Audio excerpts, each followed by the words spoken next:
Oh, grabe ng ulan. Nalas kaya na after ng ulan. Rescue kami sa D20 na ano.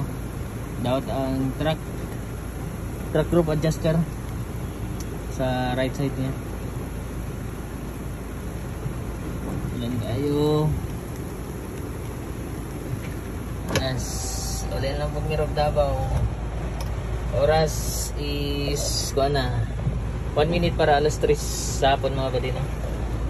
So paulit na Davao ron. Wala na may buhaton ron kasi kusog kayong ulan. Balik lang may ugma either sa hapon alaw na. Same oras lang yapon. Kay morning na pa ko ilak ko.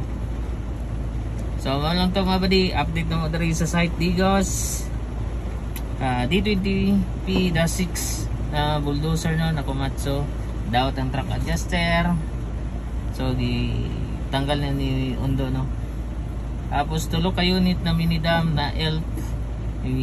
Pangilisan na mo itong clearance light, tail light, itong mga suga o mga ignition switch. 2 ka unit ang gilisan na ignition switch para gwapo na po siya tanawon mga badino kay ginagawas mo diri sa site Digos kanang mag-purchase og mga construction materials.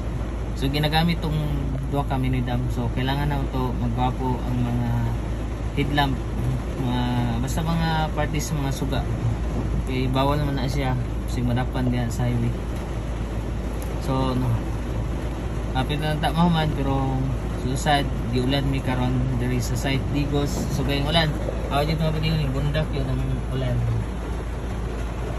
So, kato lang ang mga badino. Walang to, update na to dari site Digos. So, ugma na pod mga badino, another day, another repair. So, mamaya atong trabaho. Thank you Lord. So, God bless sa mga nagbiyahe karon unta amping utanan. So, salamat God.